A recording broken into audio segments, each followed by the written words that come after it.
Entre montée en gamme des stations de ski et nécessité d'acquisition de nouveaux marchés pour les marques de luxe, la rencontre de ces deux acteurs ne pouvait être qu'évidente. C'est ainsi que s'est soulevée la question suivante. Les marques de luxe sont-elles légitimes à se diversifier dans des gammes de ski ? C'est au travers d'entretiens avec différents skieurs et skieuses que nous étudierons l'intérêt de conquête de nouveaux clients pour les marques de ski, ainsi que la légitimité des maisons de luxe à collaborer avec des équipementiers du ski pour créer des collections hiver sans perdre leur crédibilité et leur image de marque. Pouvez-vous vous présenter brièvement, s'il vous plaît ? Bonjour, je m'appelle Camille, j'ai 28 ans et je travaille chez Louis Vuitton en tant que développeuse produits icônes prêt-à-porter femmes à Paris. Je m'appelle Johan, j'ai 28 ans, je suis consultant en gestion d'entreprise et marketing et j'habite à Annecy, en Haute-Savoie. Je suis Perrine Srilka, j'ai 56 ans, je vis à Bourgoin-Jallieu et je suis responsable marketing. Bonjour, donc je m'appelle Noé Arnal, j'ai 28 ans et j'habite à Courchevel et je travaille également sur Courchevel. Je suis moniteur de ski et également directeur d'un restaurant à Courchevel. Êtes-vous skieur ou skieuse ? Oui, je skie, mais je skiais beaucoup plus avant. On va dire un mois tous les ans. Et dans quelle station, s'il vous plaît ? Alors, Laclusaz, Val d'Isère, Courchevel. Oui, depuis tout jeune, depuis que j'ai 1 an et demi, donc un peu plus d'une vingtaine d'années. Oui, énormément, c'est ma passion, le ski alpin, essentiellement dans la station de Courchevel. Et à quelle fréquence approximativement ? Quasiment tous les week-ends en saison, quand je le peux. Bien sûr, depuis mon plus jeune âge, depuis l'âge de 4 ans, je skie à titre personnel, puis j'en ai fait de la compétition et j'en ai fait mon métier ensuite, donc de moniteur de ski, mais je skie également énormément à titre personnel, assez fréquemment. Pour la pratique de ce sport, est-ce que vous avez votre propre matériel de ski ? Donc dans matériel, on comprend vêtements et équipements. Alors, j'ai les vêtements et les chaussures, les bâtons, mais je n'ai pas les skis. Oui, bien sûr, tout équipé, du textile en passant par les skis et tout le matériel nécessaire. Absolument, je suis complètement équipée. Bien sûr que j'ai mon propre matériel, depuis tout petit, j'ai toujours eu mon propre matériel. Approximativement à quelle fréquence renouvelez-vous votre matériel de ski ? Tous les 4-5 ans. Enfin, avant les bottes beaucoup plus parce que je grandis et je change de taille. Mais les skis, je les loue. Mais les bottes, ouais, on va dire maintenant tous les 4 ans. Et concernant les vêtements ? Les vêtements, toutes les années presque. Tous les 2 ans, on va dire, maximum. Pour tout ce qui est matériel physique, les skis, ça va être environ tous les 2 à 4 saisons. Et pour le textile, peut-être un petit peu plus, 5 à 6 ans. Assez régulièrement, on va dire tous les ans. Des pièces de vêtements et sur les équipements, ça dépend les pièces, mais à peu près tous les 2 à 5 ans, suivant l'usure. Donc à titre professionnel, tous les 2 ans, je change ma tenue de ski parce qu'on l'utilise assez fréquemment et c'est pour une question d'usure. Et à titre personnel, je la change à peu près tous les 2 ans aussi, je dirais. Que ce soit le matériel, donc ski, bâton, chaussures de ski, masque ou casque, je renouvelle pour avoir toujours des équipements plus performants. Et même la tenue textile, je la renouvelle aussi, je dirais, tous les 2 voire 3 ans pour avoir toujours les nouvelles technologies et des jolies tenues pour skier. Pour quelles raisons ? C'est la mode, surtout un suivi de mode pour les couleurs. Ou j'aime bien aussi m'habiller. Je n'aime pas avoir la même combi tous les jours. Et donc j'en achète plusieurs ça dépend de l'endroit où je vais skier et le temps. Les modes évoluent aussi un petit peu pour le style. Certains accessoires peuvent se dégrader. Ça peut être les gants, les casques. Pour tout ce qui est veste, pantalon, ça se garde un petit peu plus longtemps. Et le matériel en lui-même peut s'abîmer aussi assez facilement. Donc on avise en fonction du produit et de son état.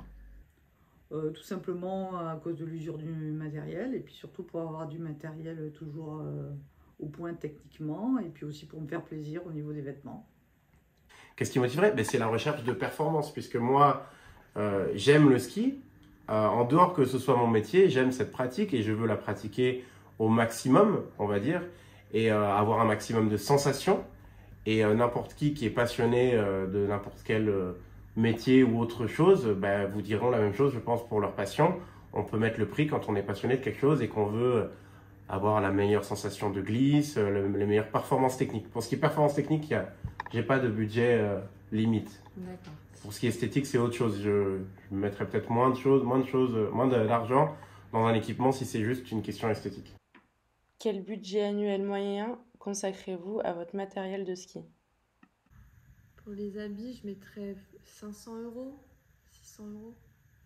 D'accord. Et pour l'équipement, le ski Ouais, bâton, pareil. On va dire en total 1000. Si on fait une moyenne du coup annuelle, on va être sur un budget aux alentours des 1500 €. Ça dépend, mais en principe entre 1000 et 2000 € par an, D'accord. je pense. Alors, étant donné que moi, c'est une vraie passion, j'ai pas de limite, mais ça peut être un petit budget parfois quand je veux juste acheter un nouvel équipement.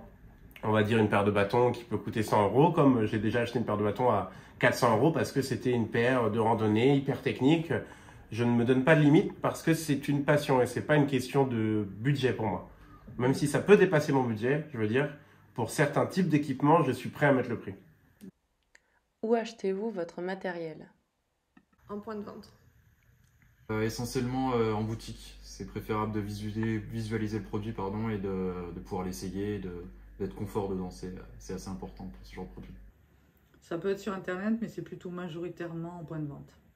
J'aime bien voir ce que j'achète.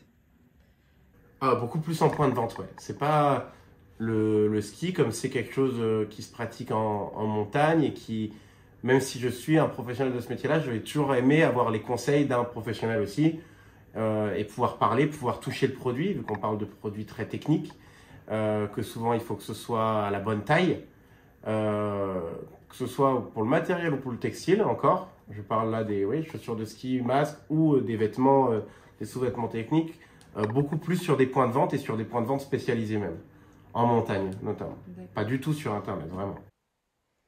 En amont, comment vous renseignez-vous sur les produits?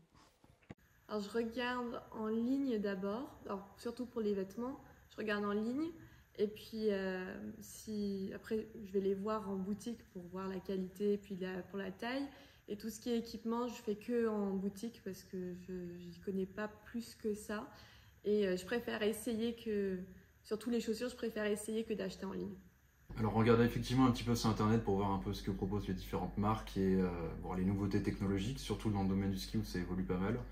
Après c'est toujours bien d'avoir des conseils des pros de la montagne en boutique. Donc le choix final se fait souvent en boutique. Alors, en général, je vais chercher des informations sur les sites internet. Et puis je vais en boutique questionner les vendeurs qui sont techniquement au point et qui peuvent me renseigner sur la technicité des produits. Et j'aime bien voir les produits en magasin. Non, un peu, ça peut être un peu sur Internet, bien sûr, on se tient au courant sur les dernières nouveautés qui changent. On a vu une pub de quelque chose sur Internet, donc la première approche peut se faire sur Internet. Mais l'achat final, pour moi, en tout cas, se fera toujours sur un point de vente. Mais il peut y avoir une approche avant de recherche d'informations sur Internet.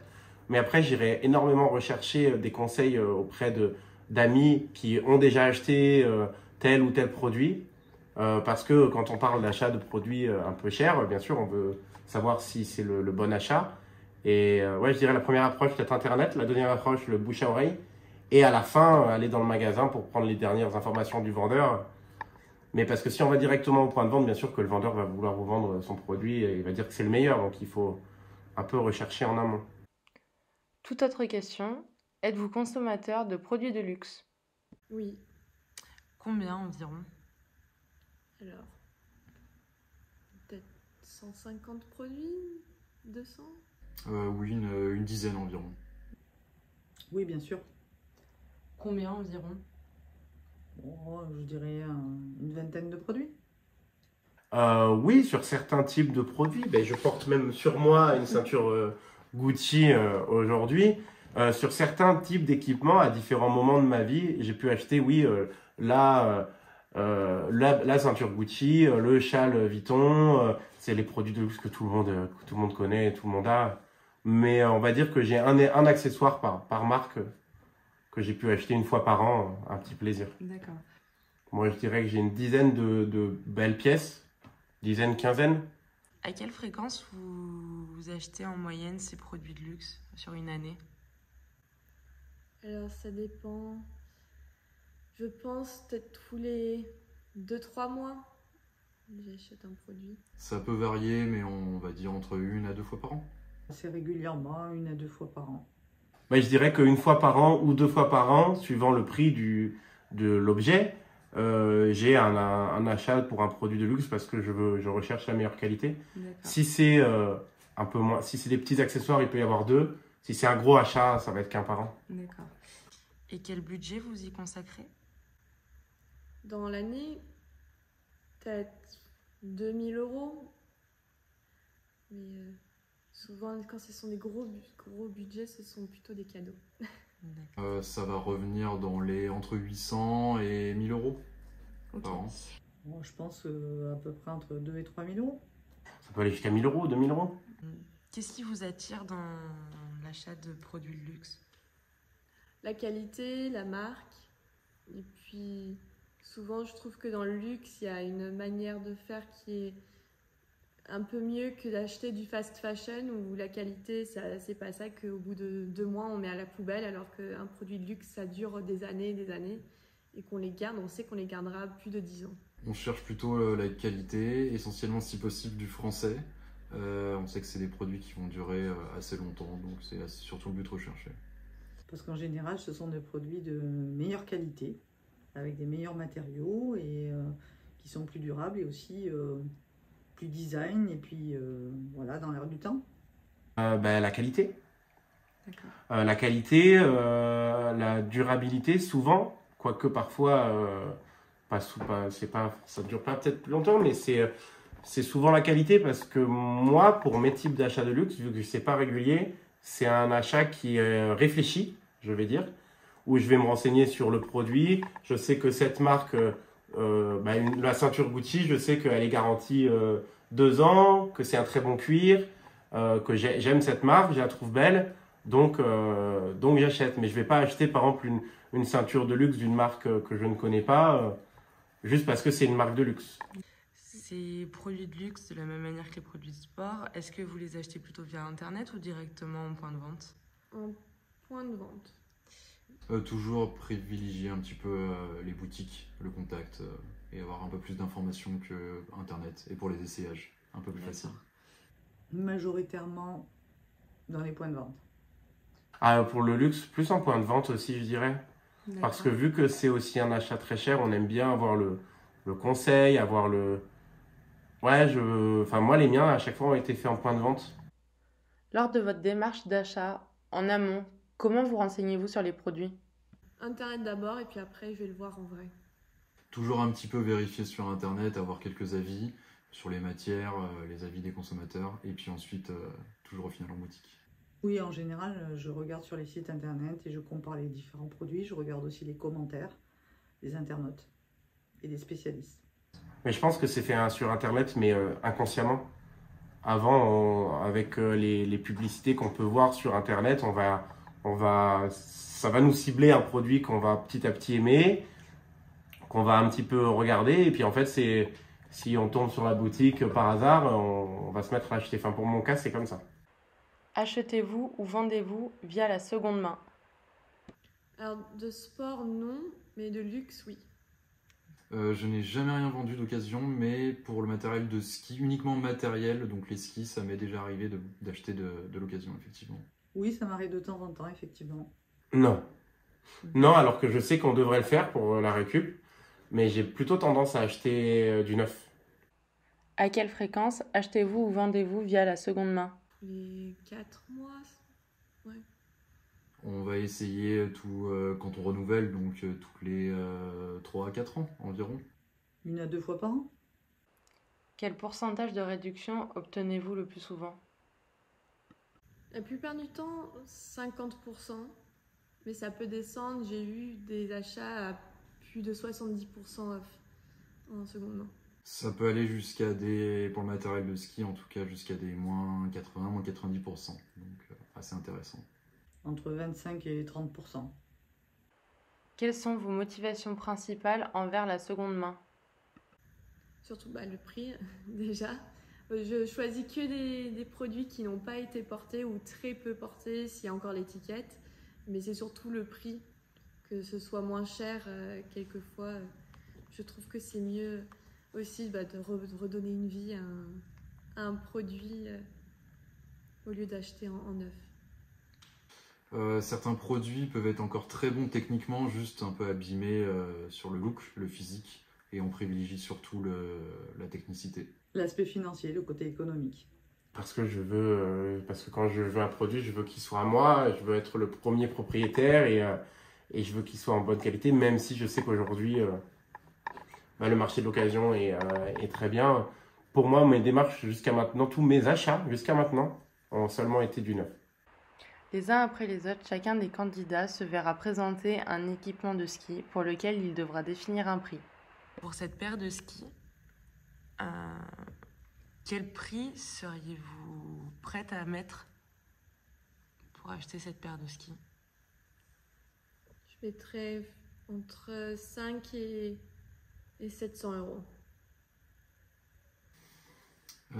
Sur une paire comme celle-ci, qui me semble assez sympa, je pense qu'un budget assez adéquat serait dans les 1500 euros pour moi.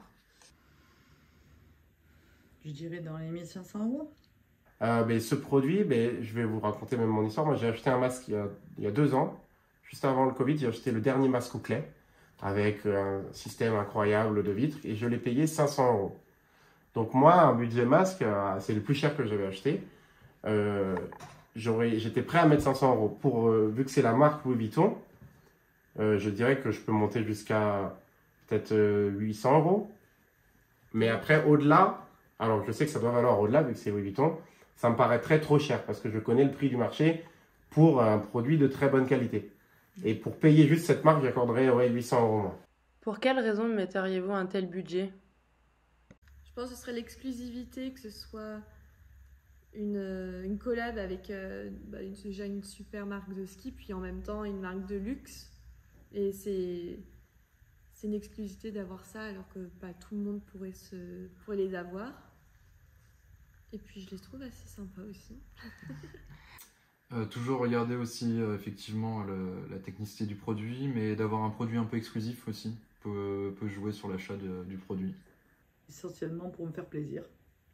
Et simplement le fait que c'est la marque, parce que vu que je sais, moi, que les produits techniques que j'achète coûtent 300-400 euros pour ce type de produit, le meilleur, le plus haut de gamme dans des marques pas de luxe, je me dis que pour payer la marque de luxe, le seul facteur qui me ferait mettre plus d'argent, c'est qu'on paye le logo Louis Vuitton. Et pour ça, je peux monter jusqu'à 800 euros. Parce que pour moi, techniquement, ils sont aujourd'hui pas meilleurs que les marques techniques de ski. Chaque candidat doit désormais définir le prix du deuxième équipement qui lui est présenté. Alors, 800, mais pas plus que 800 euros, ça c'est sûr. Alors pour une veste, le budget peut être un peu plus conséquent, sachant qu'on peut garder ça quelques saisons. Je dirais jusqu'à 1500-1800 euros pièce. Je dirais dans les 2500 euros. Alors, c'est une doudoune de ski, sachant que moi, je me suis équipé aussi, j'ai une autre histoire, j'ai acheté une grosse veste Millet, c'était il y a 4 ans, que j'ai dû payer 1500 euros, je crois, 1000 ou 1500, en plume d'oie, quelque chose comme ça, qui résiste à des très fortes températures. Donc moi, une grosse doudoune comme ça, je suis prêt à mettre 1000-1500 euros. Pour quelle raison seriez-vous prêt à mettre un tel budget? Ce serait plus pour le style. Mais peut-être pas pour la technique, mais ce serait plus pour le style, pour la marque. Et aussi un côté que on sait que pas grand monde pourrait... on serait la seule sur la piste à avoir ce produit. D'accord. On va regarder, comme je disais, technicité et le look, surtout. Les modes changent un petit peu, surtout quand on skie dans certaines stations un petit peu haut de gamme, le look compte assez. Donc on suit les modes comme dans le textile classique. Ok. Moi, dans ma tête, en sachant que le meilleur produit enfin, un produit au top technique me coûte 1000, 1500, mettre le double du prix pour une marque me gêne un peu. Mais après, ça peut être pour l'esthétique qu'on mettrait un peu plus de prix. D'accord. Mais jusqu'à 1500, 2000 maximum du coup, D'accord. pour moi. Pouvez-vous citer une marque de luxe ayant développé une gamme ski avec ou sans collaboration? Là, la collection que j'aime bien, ce serait celle de Balmain. Mais pas tous les produits, mais il y a quelques produits comme peut-être la doudoune que j'aime bien. Ça ne me gênerait pas de porter parce que je sais, pareil, c'est une exclusivité et puis qu'on ne mettrait pas ça n'importe où ou à n'importe quel moment, mais c'est quelque chose que je serais contente d'avoir. À ma connaissance, je sais que Dior fait ses produits, Prada, Fusalp, à ma connaissance. Et je sais que d'autres grandes marques s'y mettent, Louis Vuitton aussi également. Je sais qu'ils font certains produits spécialisés. J'aurais beaucoup de mal à vous citer une marque en collaboration, peut-être de luxe. Non, j'ai pas de marque qui me vienne à l'esprit. Je suis désolée. Moi, la première qui me vient à l'esprit quand j'ai commencé à skier, puisque je skie à Courchevel, c'est Moncler. La première marque de luxe qu'on a vu arriver un peu se positionner sur le ski, parce qu'avant, dans mon monde, c'était que des marques techniques qui étaient un peu boudées par les marques de luxe, parce qu'on faisait du technique en fait. Et ouais, j'ai vu Moncler en premier, je crois, arriver. Puis après, j'ai vu de Chanel arriver avec des skis. Et plus récemment, maintenant, c'est Fusalp. Je dirais la qui me vient en tête, qui est une marque de luxe un petit peu et qui arrive dans la montagne.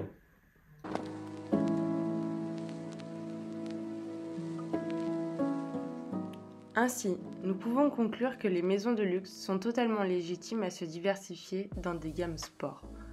Cependant, il est primordial que les produits de ces gammes répondent à des besoins techniques essentiels à la pratique des sports de glisse. Nous constatons également qu'il existe un réel manque de communication sur la performance produit. C'est pourquoi nous préconisons à l'ensemble des marques d'apporter des formations produits qui s'ajouteront au storytelling des équipes terrain afin d'augmenter leur crédibilité et leur argument de vente. Les prochains enjeux de ces capsules sont désormais de séduire une clientèle habituée des sports de glisse, à la recherche de performances alliées à des produits exclusifs hors du commun.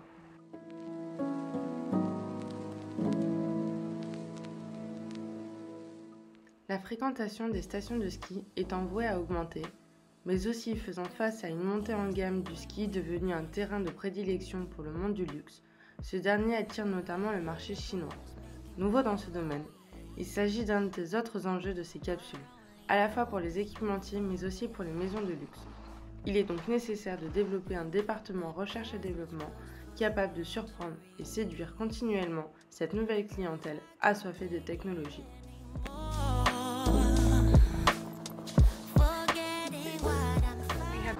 Par ailleurs, les achats-reventes de seconde main étant une partie grandissante des marchés du luxe et du sport, il serait opportuniste de se pencher sur la question, tout en développant un programme ancré dans une démarche RSE, démarche qui à l'heure actuelle est fortement considérée par la population présente en montagne.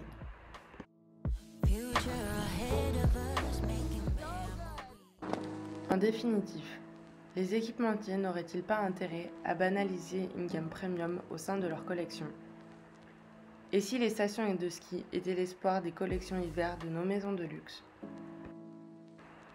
Un grand merci à Alexandra Vignol ainsi qu'aux personnes ayant répondu à ce questionnaire pour la réalisation de ce mémoire vidéo.